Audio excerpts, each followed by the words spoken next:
You're listening to The Corbett Report. CorbettReport.com.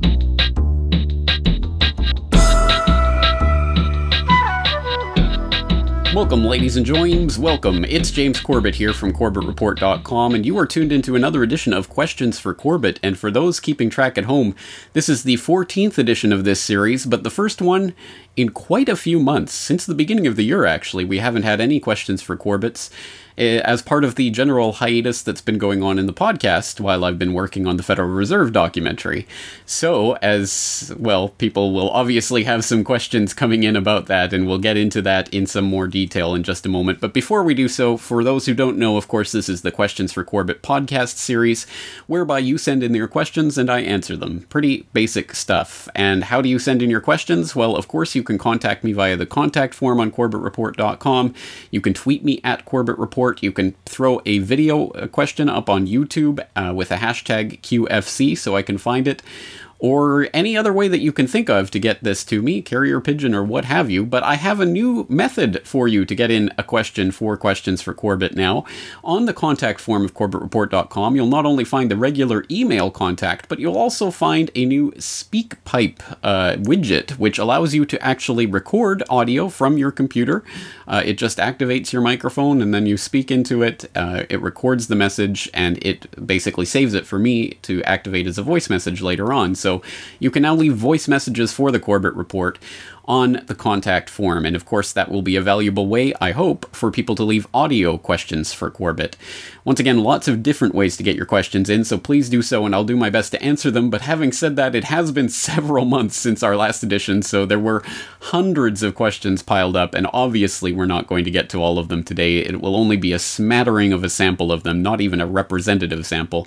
So if you had a question in the past that you think I didn't answer and should be answered, please send it in again. It'll be added into the mix again and go through the same process, trying to whittle it down to just the lucky dozen or so that we're able to answer in this podcast.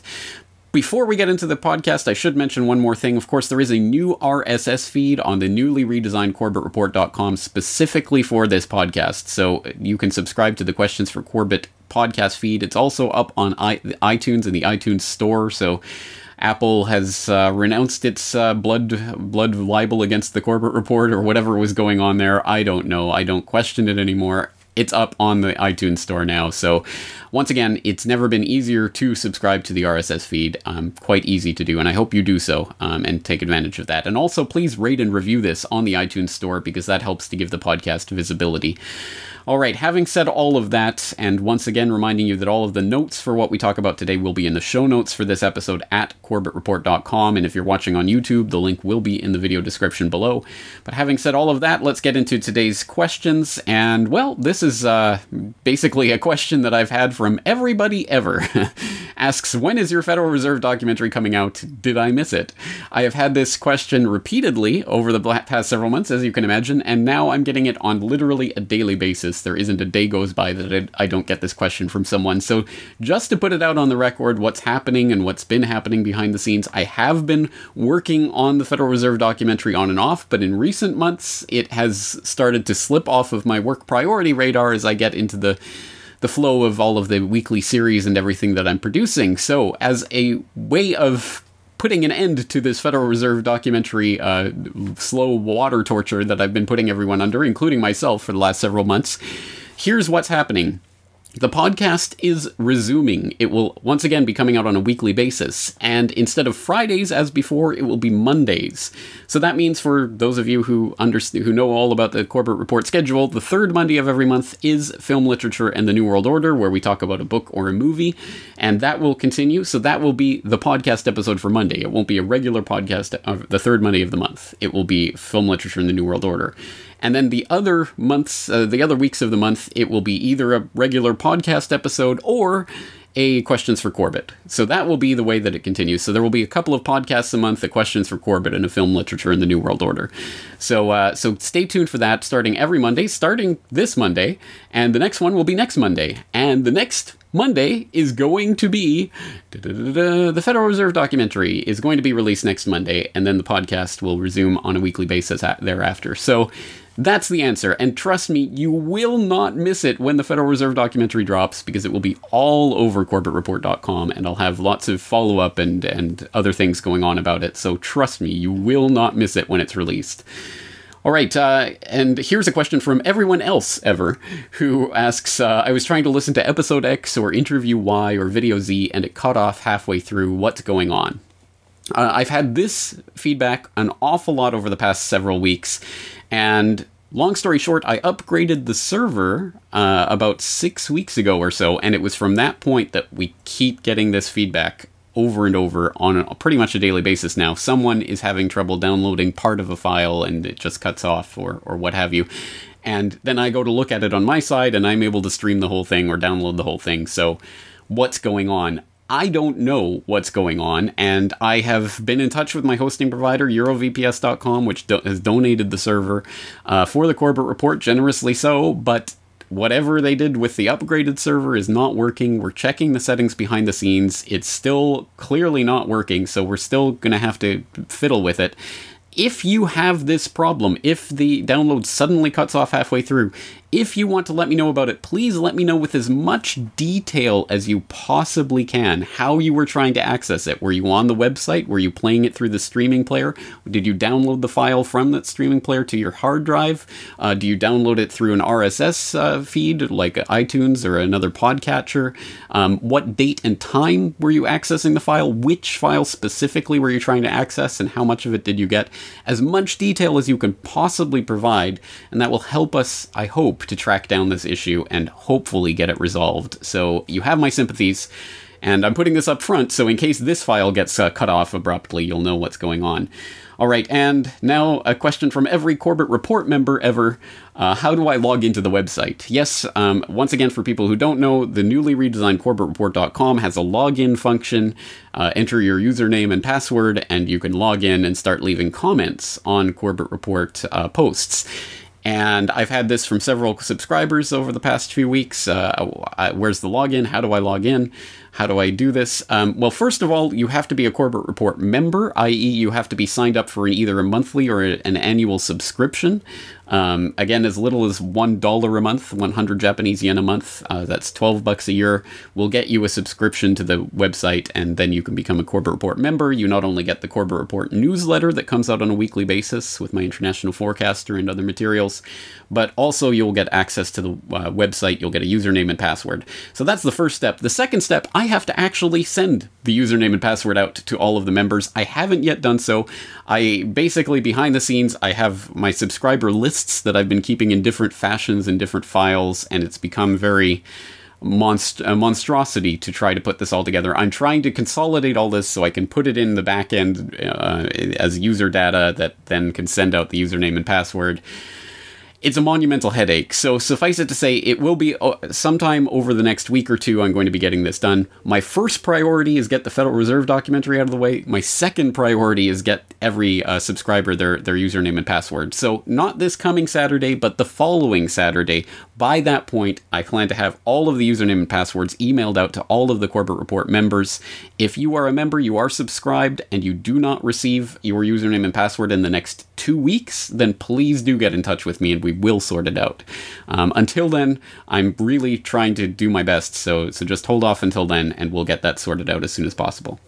All right, that's the kind of housekeeping, but let's get into what we're really here to talk about today, the Corbett Report type issues. So we're going to start with a very interesting video from John Loth asking a question for Corbett. Hello, Mr. Corbett. My name is John Loth. I trust this finds you as it leaves me in good health. I'd like to ask you a question on the subject of the seemingly eternal pattern of events that are currently unfolding. What I'm alluding to here is the striking parallels between the build-up and beginning of the First World War and what's taking place today. Is it just me, or does it seem as if the financial powers that we now know were responsible for the first two world wars are bringing about the conditions for a third major conflict? If so, why do you think it has continued to work so well? And also, where did all the wobblies go? Thank you for taking the time to listen to this, and I hope that you get a chance to respond. Have a nice day. All right, thank you for that video, John. That was the best produced video question that we've received so far, so I hope that will spur others to do likewise. That was quite the video, but let's get to the meat and potatoes of what you're asking. I appreciate the question. I've talked about this a few times in some of the interviews I've done recently, where I talked about the parallels that I see between our situation today and the situation that led to World War I, specifically looking in that summer of 1914 context, where, as we've been told all our lives, and as we learnt in school, and as we obediently regurgitated on the tests that were asked of us, what was the precipitating event for World War I? It was the assassination of Archduke Franz Ferdinand in Sarajevo, and that kicked into motion all these alliances, and suddenly we had Europe basically torn apart with war, and of course that spread around the globe and ultimately to the US a few years later. So that's the story of World War I and how it kicked off as we've come to know it. And within that kind of limited view, that is technically correct. I think we can paint that kind of picture. I think there's a broader picture of the context that led to that that's more important, and that I will explore in more depth later on this year in a project that I'm working on. But within that limited view, that is, I suppose, more or less right. It was all of these alliances that kind of kicked things into motion and made it automatic responses. So that, for example, this was not a surprise to anyone. I don't think anyone was in Europe was really caught off guard by the fact that there was a great war between the great powers of Europe. I think everyone was expecting it. It's just what event will set it off might have been the wild card in that scenario. But I mean, we saw that, for example, Germany had the plans, the invasion plans for France with the timetables for the trains and everything all worked out already in advance. Why was that? Because they knew there was going to be a big great war between the great powers, so they were already ready for it. So I think, again, when we apply that to the current situation, yes, absolutely. I think we see that developing in a lot of different fronts around different areas of the globe. Look at Eastern Europe, look what's happening in Ukraine, and I think that what is happening there is very disturbing insofar as it's right on the doorstep of Russia, right in that buffer between NATO and Russia, and Ukraine, the coup-led Ukraine government now tipping towards NATO and starting with NATO joint military exercises and those types of operations, which is quite disturbing, because then, of course, it brings up the idea, well, what if Ukraine does become NATO, and then anything that Russia does on that doorstep will be seen as potential threat against NATO, invoke the Mutual Defense Clause, Article 5, that hasn't been used since the invasion of Afghanistan, and suddenly we have the makings of a real hot war. And unfortunately, it's not just there in Eastern Europe. Look at the Middle East. Look at Syria. Look at the way that Turkey came out. Those leaked recordings came out recently to confirm that the Turkish officials were talking about, let's stage an attack on Turkish targets in Turkey, in Syria, wherever. Just say it's an attack on us, we'll blame it on the Syrians for it, and we'll have an excuse for war. That's disturbing because, again, Turkey is part of NATO. So if there's an attack on Turkey, they can try to invoke the Mutual Defense Clause and potentially give NATO the big golden ticket to go into Syria like they've wanted to. Again, very worrying. Or look at the Asia-Pacific, what we talk about with Brock West every single month, Asia-Pacific perspective. Just one big powder keg looking for a spark. And whether that's Vietnam and China with the oil rig situation, whether that's the Philippines with their new agreement to allow more military cooperation with the U.S. and their new forward naval base, whether that's Australia committing to even more firmly to go along with U.S. in resisting Chinese destabilization, whether it's Japan playing cat and mouse with the Chinese in the East China Sea, and fighter jets strafing each other, and all of this craziness that's going on. Just very worrying in terms of all those different situations, and any one of them could set off a broader conflict. And then there's all the wildcard scenarios. There's the Arctic and the scramble for resources there, and the militarization of the Arctic, which my home and native land of Canada is certainly suspect in and culprit party to. Or there's Africa and the resource wars that are going on there through various proxies. Well, that could become potentially a hot war at some point. All these different wild cards. Who knows, again, what the specific spark will be. But I think we can see that there is, broadly speaking, this bipolar world shaping up with the NATO countries on one side and the BRIC resistance countries on the other. It's not exactly sure what countries are going to line up on what side, but at any rate, we see the broad outline of what the next major conflict would be. And yes, I see the parallels quite deeply there. As for the Wobblies, for people who don't know, this is the Industrial Workers of the World, which actually is an organization which still exists and has its headquarters in Chicago. And it was a labor agitating union body, whatever, of striking workers in the early part of the 20th century, gained quite a bit of traction and notoriety, and they did come out in 1916 with a resolution saying that the U.S. should not get involved in World War I. So I disagree with some of their anti-capitalist leanings, but hey, I agree with the anti-war leanings, so maybe there's a common cause there. So where is the IWW equivalent in this day and age? I don't know. I mean, I think you could try to say that something like Occupy or those types of things are leaning in that direction, but no, there is no organized group like an IWW throwing its weight around on the table right now. And I think there's a lot of different reasons for that, but again, I think, well, as long as they get us in the wrong type of opposition, it's easy to direct us away. A lot more to be said about that, but let's leave that there as we have a lot of other questions to get to. Let's move on to a question from Evan, who writes, what's a better email system to use than Google? Thank you for the question, Evan. That's a very good question, and one that I attempted to answer with an interview that I did with Catherine Albrecht of StartPage.com, and of course the author of Spy Chips. Many people will know her for her work on RFIDs. I interviewed her last year for the Corbett Report, and we talked about not only StartPage, but StartMail.com, which is a privacy protecting email service.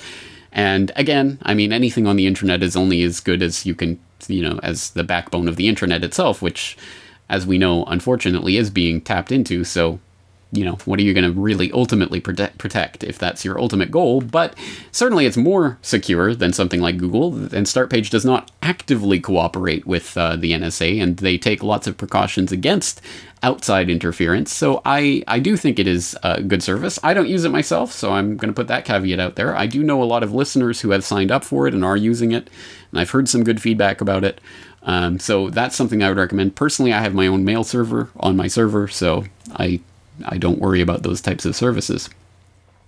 All right, next we have Bob, who asks a very good question. How can you have a podcast and article entitled Intellectual Property Doesn't Exist while asserting your copyright on every page of your site? And this is referring to the old incarnation of CorbettReport.com. There used to be a little footer that said something like copyright 2007 to the present Corbett Report, something along those lines. That was just some boilerplate text that was part of the WordPress design that I was using that had been there since the website started, or since that particular theme was started in 2010, I think, the redesign.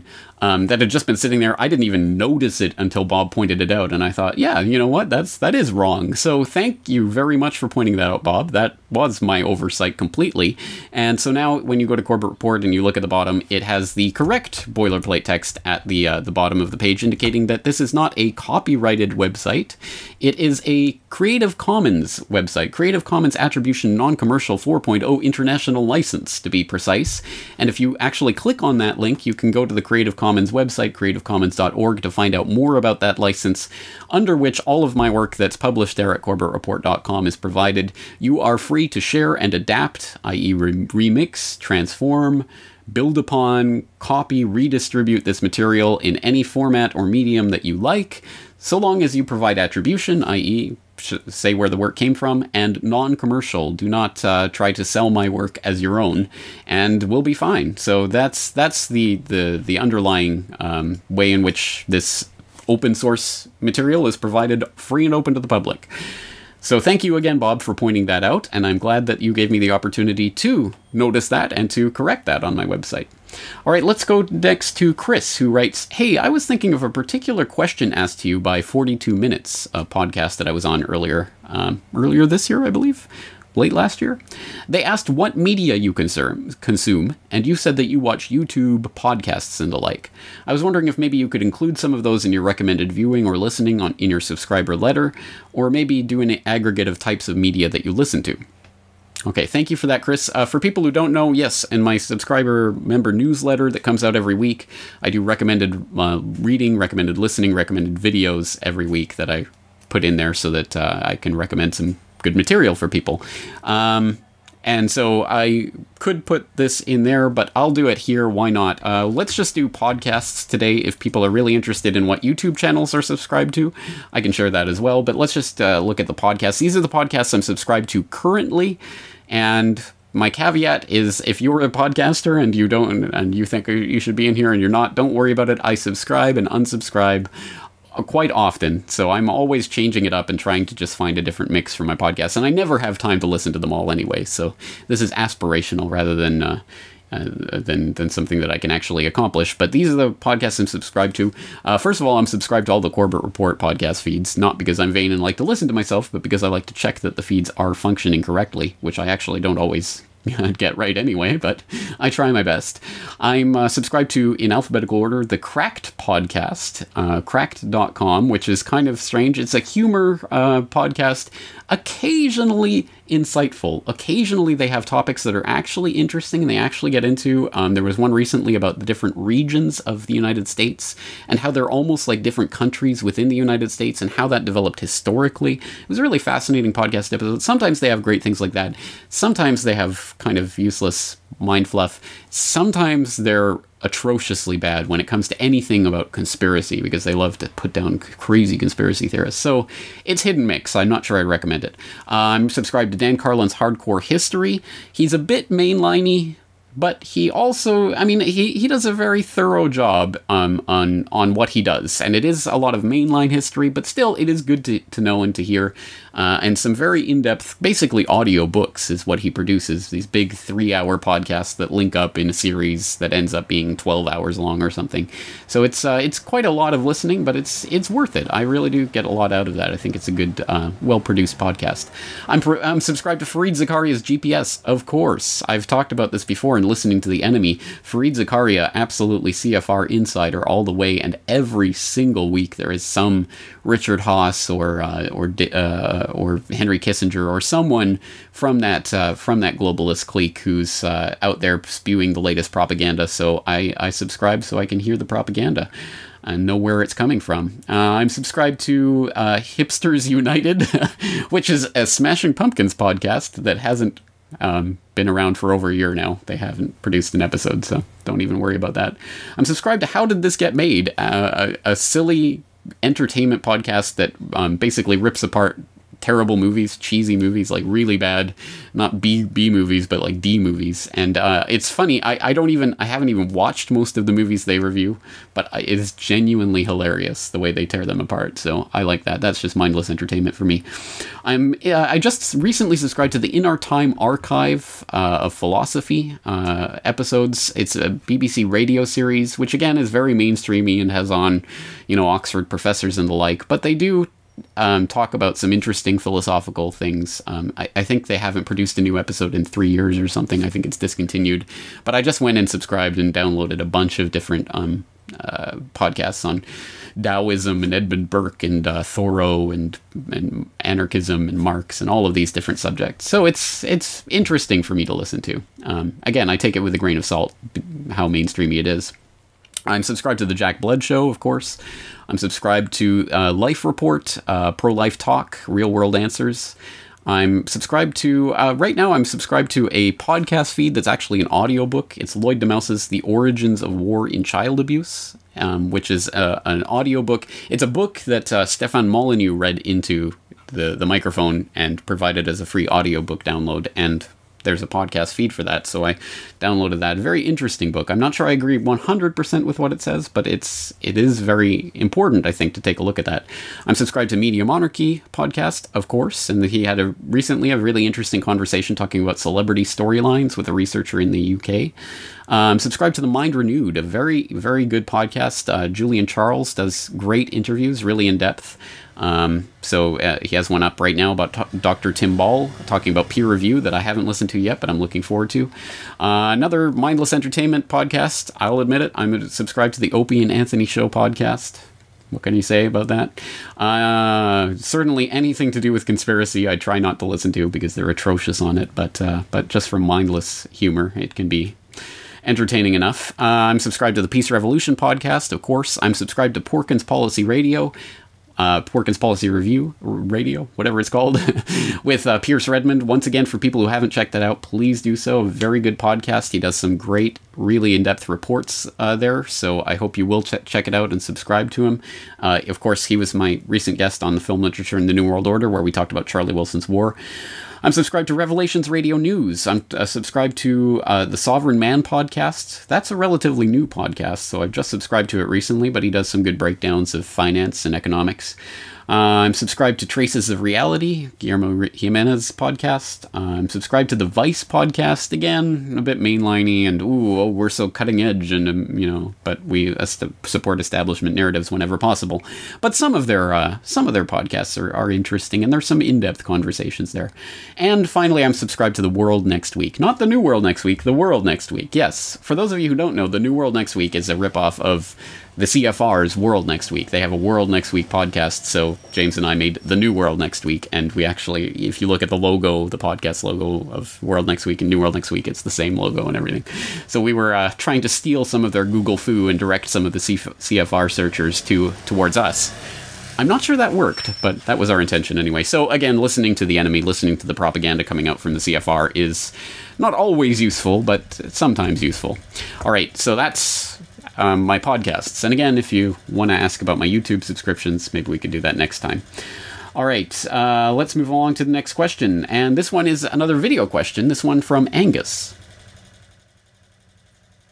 I'd be really interested to hear your thoughts on this issue, on these two issues about the climate change, what happened with those with the myths that you debunked.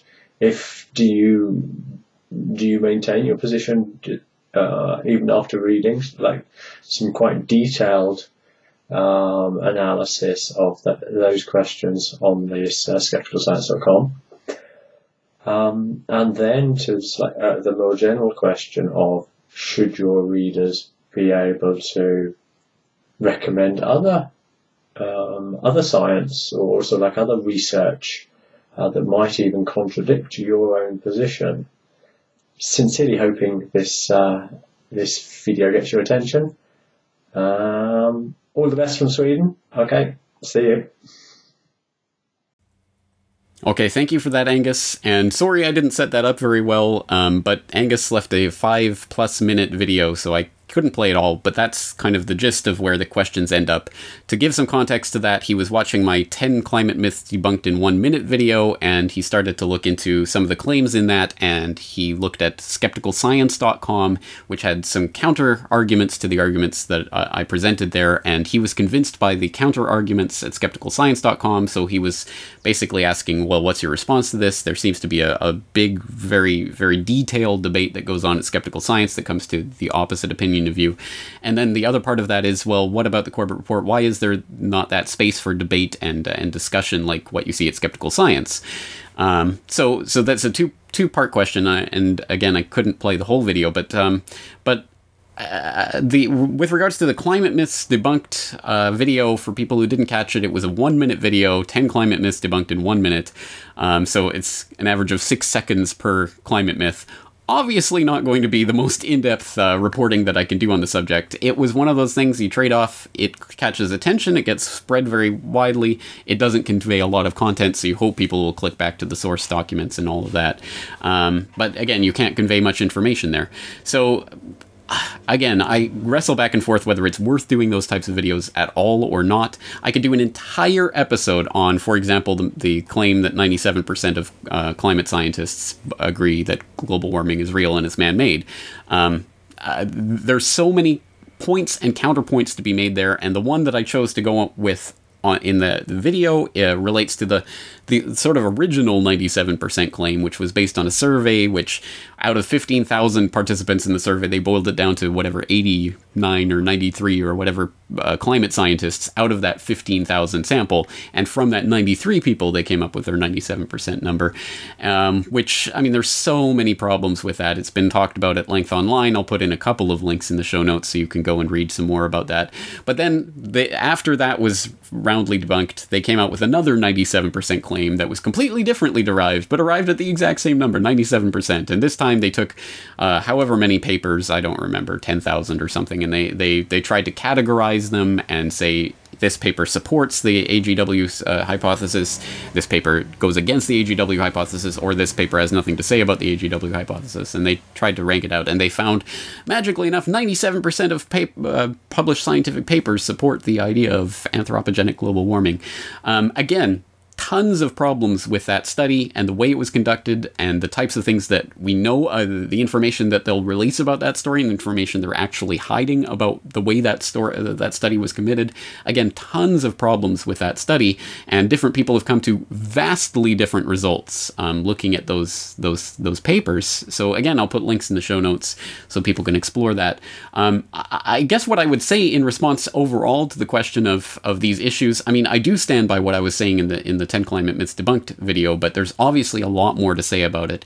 And there is a huge discussion that takes place, and it's extremely in-depth. And that's the frustrating thing, because I do look at websites about this on a regular basis, and there's so many headlines that come and they get plastered all over the mainstream, but then when you read about them on some of the other blogs out there, like Steve McIntyre's blog or Anthony Watt's blog or Bishop Hill or these other places that go into depth and dissect them, you find that they're totally fluff, totally, completely 180 degrees backwards, but you never see that discussion taking place. When it comes to a site like Skeptical Science in particular, it looks very impressive because it looks like there's debate going on, and they answer it in a very scientific way, but that site is censored, and there has been people who found SKS Forum, which was a secret thing that no one was supposed to know about, but people found out about it, and some of the things that were going on there, and the types of plans that the moderators were doing to how they can exclude certain people from the conversation, and all of this. Again, more scandal than you can shake a stick at. I'll throw in some links to that.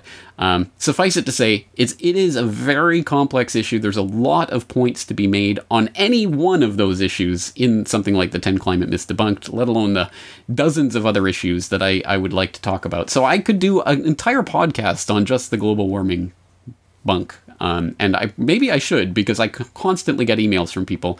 I agree with you on so many things, but why don't you agree with the science? There is a lot behind this. It's just, unfortunately, it takes a lot of time to sort through, because there's a lot of intricate matters there. Regarding the other part of that, why is there no space for open discussion and things on CorbettReport.com? I, of course, agree, and I've always wanted to foster that sense of community on CorbettReport.com, and that's that chance for discussion, but it's always a question of how you do that, and if you do it in a, excuse my French, if you do it in a half-assed kind of way, you're going to get messy and not really happy results, where it devolves very quickly into just silliness. And I think we've all seen those types of forums online. So I've never wanted to do it in a half-assed way. I've always wanted to do it whole-assed. My response at this point, I'm starting with this CorbettReport.com. The members can log in and leave their comments on any post on CorbettReport.com, and that is going to be the main forum for discussion. So I am trying to foster a sense of Corbett Report community. Corbett Report members, I encourage you to come on. And yes, I mean, sure, if you disagree, say you disagree and provide links, whatever. We'll again hash that out in the comments, and we will foster a discussion on an ongoing basis, because I think it is important to get that going. It's just always a question of how much I can participate in that, if at all, with all the demands on my time. All right, let's move along. Speaking of demands on time, we're already getting deep into this podcast, and we've only touched a few questions. Okay, next one from Hans. Does the American occupation of Afghanistan facilitate the smuggling of heroin from Afghanistan to the U.S.? Will the smuggling of heroin stop or decrease if the American troops are withdrawn from Afghanistan? So why are troops still in Afghanistan? If the Taliban take control over Afghanistan, will that stop the production of poppies and heroin? All right, let's do it quickly, Hans. The answers are yes. The second answer, maybe decrease. The third answer, they're there to protect the poppies, as well as mineral deposits and pipeline transits and access to it provides to the region militarily. And the fourth answer, well, it did in the past. So sort those answers out to those questions, and I think we'll get the answer. If you want a more detailed talk about the Afghan and drugs and how that relates, I will point you to an interview that I did with Peter Dale Scott a few years ago now on that very subject that I think was enlightening. So that'll be in the show notes at CorbettReport.com. Next, we'll go to Twitter for our next question. At Steve Dew asks, what is going on here? 42 USC section 18115. Yes, good question. Well, for those of you out there who don't know, who haven't read this yet, this is basically a part of the U.S. Code, Title 42, the Public Health and Welfare, Section 18115, freedom not to participate in federal health insurance programs. And it reads verbatim, no individual, company, business, nonprofit entity, or health insurance issuer offering group or individual health insurance coverage shall be required to participate in any federal health insurance program created under this Act, or any amendments made by this Act, or in any federal health insurance program expanded by this Act, or any such amendments, and there shall be no penalty or fine imposed upon any such issuer for choosing not to participate in such programs. Wow! Does that mean that there's absolutely no mandate for Obamacare, and that, in fact, there will be no penalties if you don't participate? Well, that was the meme that was going around in January of this year, which I think at the time at which I received this tweet, so you'll forgive me again for being several months behind here, but so this was going around in the alt media, and there was a video that got several thousand views, and a lot of people were talking about it. Oh, there is no Obamacare mandate. No, not really. This is misreading that's gone on in the alt media. Basically, people weren't reading it carefully enough. This is talking not about individual people who are buying insurance. This is talking about issuers. Again, no individual, company, business, nonprofit entity, or health insurance issuer offering group or individual health insurance coverage shall be required, And at the end, and there shall be no penalty or fine imposed upon any such issuer for choosing not to participate in such programs. This is not about you buying insurance. This is about providing insurance. So if you are, as an individual, or more likely as a corporation, are issuing insurance to people, you are not required to participate in a federal program to do so. But this has nothing to do with the Obamacare individual mandate. So unfortunately, yes, this is not some magic loophole that gets you out of the Obamacare shenanigans. All right, next we'll go to PJ for a lighthearted question. In your previous Questions for Corbett, you answered a question, since you live in Japan, do you watch anime? You said you do not. Why not? Thank you, PJ. Actually, I had this from a few people who seemed incensed by that answer. Nothing major to it. Just first of all, I don't really get it as a genre. I'm not particularly into it. I'm one of the very, very, very, very few people here in Japan who didn't come here as a foreigner because they were interested in anime or video gaming or Japanese women. That was not the reason that I came out here in the first place, and I never got into anime or video games. But yes, so why not? I don't know. It's just my preference. That doesn't mean I dislike all anime. In fact, some of it is quite good. Something like Totoro or the Studio Ghibli. Some really amazing work has been done in that, and some very interesting, narrative-defying types of stories. What is the story of Totoro? There's no real conflict. There's no enemy. There's no bad guy. It's a very bizarre story from that perspective, but it is, it's nice to have that type of idea of narrative that doesn't rely on conflict sometimes, different ways of looking at the world, and that's one of them. So I'm not against it altogether, and I was a fan of Cowboy Bebop back in the days. An excellent series with one of the best endings to any television series I think I've ever seen. But again, I'm just not into it on the whole. But having said that, there will be an anime that we are planning to do later in this year on film literature in the New World Order. So stay tuned for that.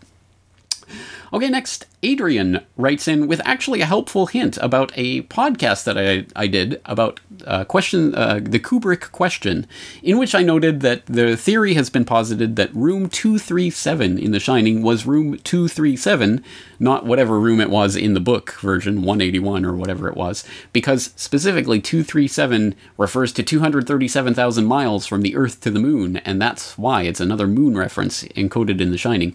And I made the point in that podcast of saying it's not 237, it's 238. Just about any well, any place that I looked at, it said 238,000, and I couldn't find any other reference, even historical references, to this 237,000. So I was saying at the time, I can't see anything that proves this room 237 is a moon reference. If anyone out there has anything, please let me know. So Adrian writes in to say, obviously a little behind the curve on this episode, but I did search 237,000 distanced moon on the Google Books site and found many references in old texts. So I'm going to provide a bunch of them. He provided 4 or 5 references, including an old Isaac Asimov text that says 237,000 miles. So I stand corrected on that, and thank you again, Adrian, for sending that in. I do appreciate that that research, because that bolsters at least the point. So that's another point in favor of the idea that The Shining is just encoded with the moon references everywhere. Very interesting. Okay, next, let's go to another video question, this time from Ian in Malaysia. Hi James, it's Ian in Malaysia. 2 questions for you. First one, how do you go about researching a topic? And the second one, how can you prove to yourself that countries' central banks are privately owned and controlled? Thank you.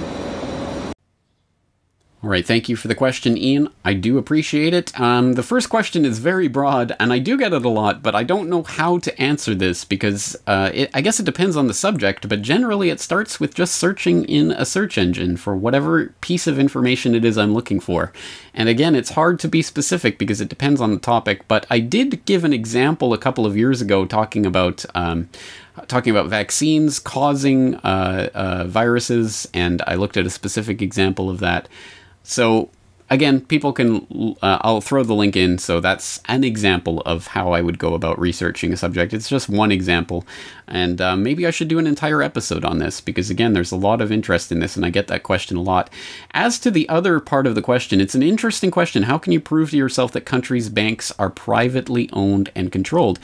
Exceptionally important question, and one that we hear a lot, but I think the important point about this question is that I think it's an example of one of those questions where if they can get you to ask the wrong question or the right question in the wrong way, they can give you the pat response that is going to be very definitive and make you look very silly in front of other people. You know, oh, why did you ask that?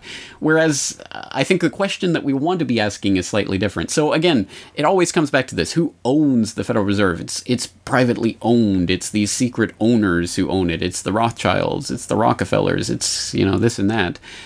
It's not quite that simple. So we can go to the Federal Reserve website, federalreserve.gov, and they have a standard pat answer to this on their FAQ. Who owns the Federal Reserve? The Federal Reserve System fulfills its public mission as an independent entity within government. It is not owned by anyone and is not a private profit-making institution. And insofar as they get to define all those terms and put it in that way, they're technically correct. It's not a profit-making institution per se. They don't make well, the profit that they make, they give back to the Treasury. And yes, there are shares that are issued through the Federal Reserve banks to the shareholders, which are the banks that make up the Federal Reserve System.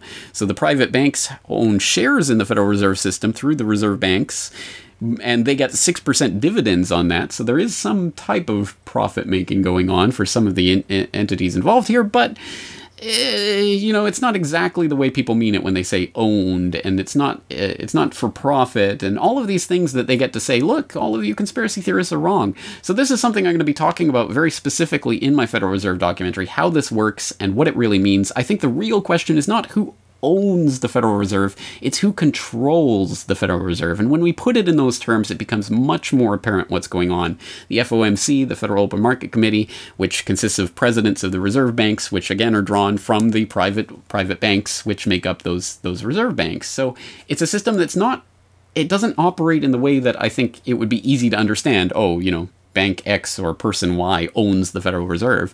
It's that it's controlled through these mechanisms, which theoretically, yes, the Federal Reserve was put into place by Congress and can be repealed by an act of Congress.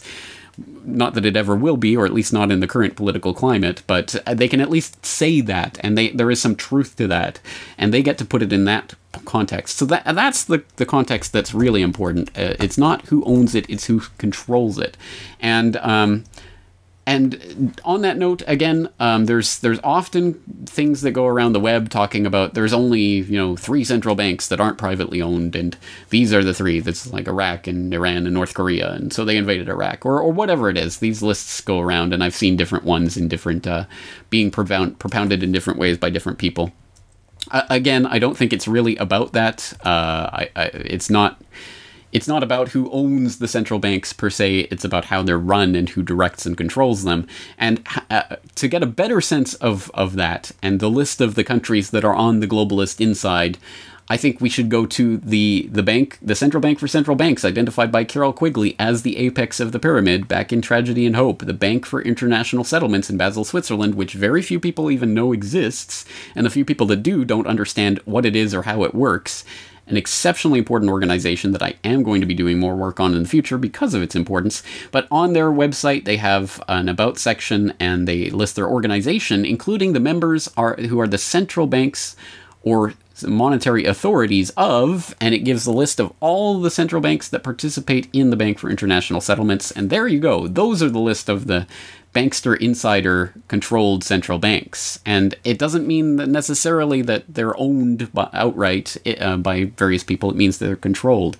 And in there, of course, you'll find Canada, of course, you'll find Japan, of course, you'll find the United States, the United Kingdom, the European Central Bank, Italy, Israel, Indonesia, Canada, Chile, I already said that, China, Russia. No, they're against this New World Order. No, they're a part of it. Germany, France, Australia, Austria. I mean, that's the real list. So go take a look at that. And again, there will be more to say about that because the BIS is such an important and such an understudied organization, even in the alt media. All right, thank you again for that, Ian. Let's turn to Jack, who writes, I have been surprised by the huge amount of attention Thomas Piketty is receiving for his recent book, Capital in the 21st Century. Admittedly, it is a truly excellent body of work, but wonderful economists such as Michael Hudson have been saying essentially the same thing for many years. So why was the New Yorker, New York Times, and Paul Krugman, The Economist, and even Foreign Affairs so interested in his work? I then noticed one of his solutions to the highlighted inequality issue, a global wealth tax. Does this suddenly raise the same red flags for you as it does for me? Yes, thank you for the question, and the answer is yes, it does raise some red flags. And again, the best propaganda is not 100% flat-out stinking lies. It's not something that you could point out and laugh at because it's just so blatantly false.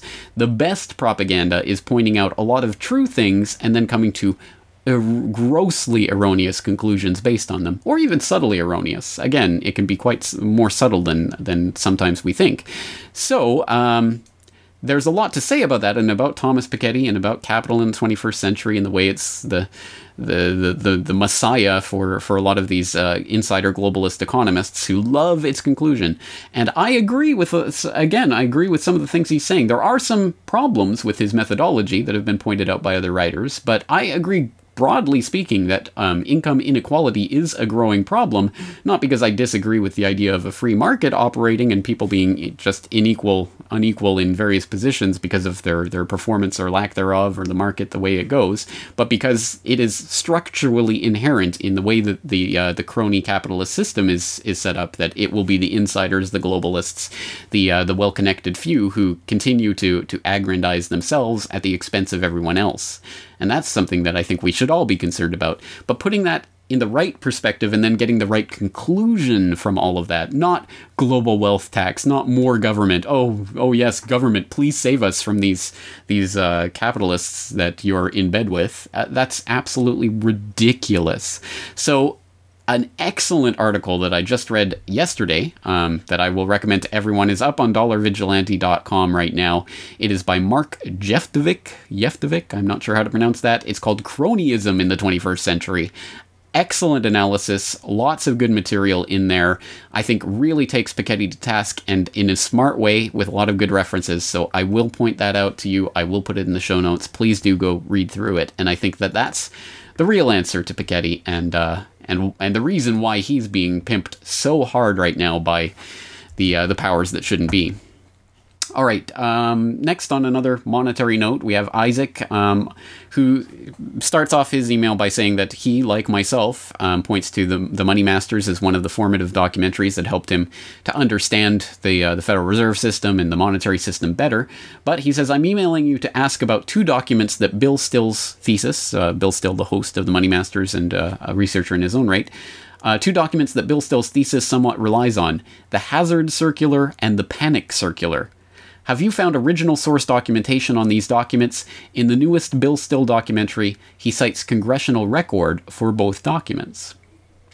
Excellent. Well, yes, very, very important question, because this is something that I've noted myself and that I'm dealing with, obviously, in the creation of my Federal Reserve documentary. There's a lot of things in the Money Masters that are just flat out false, including a lot of spurious quotations. That's something that hangs up a lot of people when it gets into this area specifically.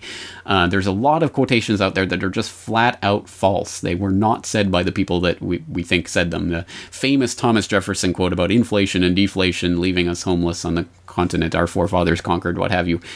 Absolutely spurious. Thomas Jefferson did not say or write that. The Den of Vipers quote from Andrew Jackson, almost certainly not actually said. A lot of things like that get floated around. There's a lot of them in the Money Masters, so be very, very careful about quotations in particular. If you don't have an actual source for it, you should assume that it has been made up by someone until it is proven otherwise. I think that's the best methodology. That's why my Federal Reserve documentary, I'm being exceptionally careful to be as careful as possible with my sources. I'm not going out on speculative limbs. I'm not taking flights of fancy. I'm trying to put it as basic as I can. So, again, you'll see that when it comes. But yes, the Panic Circular, the Hazard Circular, I will not attempt to describe it right now. I'll just leave it. I'll put some links in the description so you can read about them. If anyone has more information, this is my homework to you. This is not questions for Corbett, this is questions for you. If you can find a source for these that goes beyond that congressional record citation, which is 50, 100 years after the fact, if you can find an actual source document for these, please let me know. Because I'd love to see them myself. I just don't think they're out there, and that's why I'm not including them in my documentary. But hey, there's still time. There's still a few days. So if you can get in actual source documentation on these for me, not third-hand accounts, not something written decades after the fact, actual source documentation, I will gladly and lovingly put it in the documentary, because it would certainly help the case if it was real. All right, finally, at the end of every Questions for Corbett, we go through a positive experience that someone has had in consuming alt media, because I want to, again, make this not about fear, not about panic, but about actual things that we can implement in our own lives. So finally, we have this email in from Tom, who is writing about something that he did as a result of consuming the Corbett Report and other alt media. He writes, you recently asked for input regarding what I have done personally to further self-sufficiency and promote community to disempower the global agenda. This is my latest effort. I've created an online presence for our local group called Ozark Neighbors Exchange, ONE or one, on bigtent.com to help promote the group and improve its effectiveness. We currently have 20 members, and I will be conducting February's meeting. Again, this was a few months ago. Our projects include procuring a sorghum mill, how to produce and utilize biochar for soil rejuvenation, a vermiculture project, one's plan for a food co-op, and the One Congress coming this spring, which is a one-day seminar on a wide variety of topics open to the public. Again, that's probably come and gone by now, but I will throw in the link to bigtent.com so you can go and check out the One Network and what they're doing there. Again, that's the type of thing that I think is awesome. Again, communities coming together to find communities' answers to these problems and getting off of the multinational corporate conglomerate supermarket treadmill that we're all on, or many of us are on, and trying to find community-based solutions to this that will be the solutions that see us through whatever type of collapse may or may not be coming. So again, my hat's off to people like that are doing that. And I had about 4 or 5 positive solution-based stories that I was going to share with you in this QFC, but we're already out of time, so I'll leave it there. My apologies to the people I said I was going to include their story, and I haven't, but suffice it to say there are other people that are similarly taking matters into their own hands and looking for community-based and other ways that they can get involved, getting around the system, creating a new system, creating a different alternative infrastructure. And I think that's what it's about at the end of the day. Again, hundreds of questions that came in. This is only a smattering of them, and we've already gone way over time. So thank you for your patience, and thank you for your patience over all this long haul, getting the Federal Reserve documentary ready to go. And hopefully this time next week, it will be Federal Reserve documentary time, and then it will be Monday podcast time. So I'm looking forward to returning to the regular podcast schedule. Thank you all for listening. I'm James Corbett of CorbettReport.com, asking you to tune in again next time, and take care.